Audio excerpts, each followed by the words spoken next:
ഹൃദയാഘാതത്തെ തുടർന്ന് വെള്ളിയാഴ്ച രാത്രി അന്തരിച്ച നടൻ കലാഭവൻ നവാസിന് അന്നു രാവിലെ നെഞ്ചിരിച്ചൽ അനുഭവപ്പെട്ടെങ്കിലും അഭിനയത്തോടുള്ള ആത്മാർത്ഥത മൂലം ആശുപത്രിയിൽ പോകുന്നത് ഒരു ദിവസത്തേക്ക് കൂടി നീട്ടിവയ്ക്കുകയായിരുന്നു. അവസാനം അഭിനയിച്ച പ്രകമ്പനം സിനിമയുടെ ചോറ്റാനിക്കരയിലെ ലൊക്കേഷനിലായിരുന്നു 26-ാം തീയതി മുതൽ നവാസ്.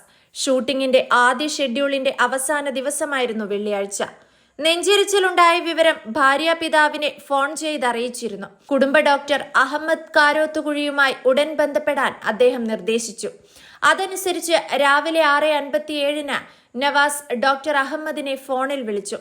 ഗ്യാസിന്റെ പ്രശ്നമായിരിക്കുമോ എന്ന സംശയവും പ്രകടിപ്പിച്ചു. വിവരങ്ങൾ ചോദിച്ചറിഞ്ഞ ഡോക്ടർ അഹമ്മദ് ഇത് സാധാരണ നെഞ്ചിരിച്ചലല്ലെന്നും ഉടൻ ഏതെങ്കിലും ആശുപത്രിയിൽ എത്തണമെന്നും പറഞ്ഞു. ECG എടുത്ത് തനിക്ക് അയക്കാനും ആവശ്യപ്പെട്ടു. ഷൂട്ടിംഗ് തടസ്സപ്പെടേണ്ട എന്നു കരുതിയാകാം രണ്ടും ചെയ്തില്ല. അന്ന് വീട്ടിലേക്ക് മടങ്ങുന്നതിനാൽ പിറ്റേന്ന് ഡോക്ടറെ കാണാമെന്ന് കരുതിയതുമാകാം. പകൽ ഷൂട്ടിംഗ് കഴിഞ്ഞ് ലോഡ്ജിലേക്ക് പോയ നവാസിന് അവിടെ വച്ചാണ് ഹൃദയാഘാതമുണ്ടായത്. വിജേഷ് പാണത്തൂർ സംവിധാനം ചെയ്യുന്ന ക്യാമ്പസ് മൂവിയായ പ്രകമ്പനത്തിൽ രാഷ്ട്രീയ നേതാവിന്റെ റോളായിരുന്നു നവാസിന്. CPN പാർട്ടിയുടെ ലോക്കൽ സെക്രട്ടറി.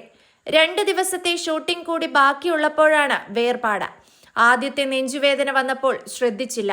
അതായിരുന്നു നവാസിന് പറ്റിയ അബദ്ധമെന്ന് പറയുകയാണ് കുടുംബ ഡോക്ടർ അഹമ്മദ് കാരോത്തുകുഴി.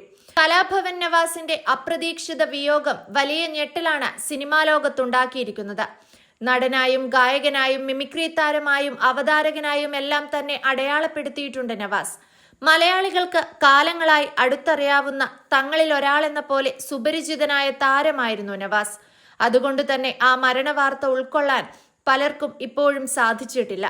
ഹൃദയാഘാതം മൂലമാണ് മരണം സംഭവിച്ചതെന്നാണ് പോസ്റ്റ്മോർട്ടം റിപ്പോർട്ട്. ശനിയാഴ്ച രാവിലെ കളമശ്ശേരി മെഡിക്കൽ കോളേജിലാണ് പോസ്റ്റ്മോർട്ടം നടത്തിയത്. വെള്ളിയാഴ്ച രാത്രി 8 മണിയോടെ ഹൃദയാഘാതമുണ്ടായെന്നാണ് റിപ്പോർട്ട്. മുൻപും ഹൃദയാഘാതമുണ്ടായതിന്റെ സൂചനകളും പോസ്റ്റ്മോർട്ടത്തിൽ കണ്ടെത്തി. നെഞ്ചുവേദന വന്നപ്പോൾ സഹായം തേടാൻ ഹോട്ടൽ മുറിക്ക് പുറത്തിറങ്ങാൻ നവാസ് ശ്രമിച്ചിരുന്നു. എന്നാൽ കുഴഞ്ഞു വീഴുകയായിരുന്നുവെന്നാണ് കരുതപ്പെടുന്നത്. വീഴ്ചയുടെ ആഘാതത്തിൽ തലയിൽ മുറിവുണ്ടായിട്ടുണ്ട്. ഇത്തരത്തിൽ ശരീരം നൽകുന്ന സൂചനകൾ അവഗണിക്കരുതെന്ന് പറയുകയാണ് ഡോക്ടർമാർ. നവാസ് തന്റെ സിനിമാ ജീവിതത്തിലേക്ക് തിരികെ വന്നതിന് ശേഷമാണ് ഈ മഹാദുരന്തമുണ്ടായിരിക്കുന്നത്. 2021 ശേഷം അയാൾ ക്യാമറയ്ക്ക് മുന്നിലേക്ക് പിന്നെയും എത്തി, പഴയതിലും ആവേശത്തിൽ.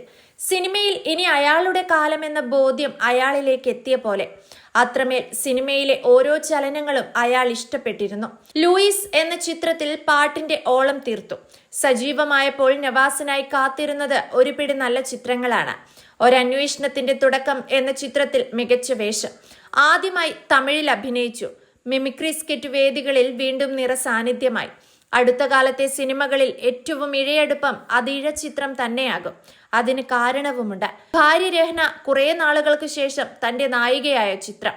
സിറാജ് റസയുടെ ചിത്രം എല്ലാവരും ഏറ്റെടുത്തു, നിരൂപക പ്രശംസ നേടി. പക്ഷേ എല്ലാവരെയും വിട്ട് നവാസ് മടങ്ങി.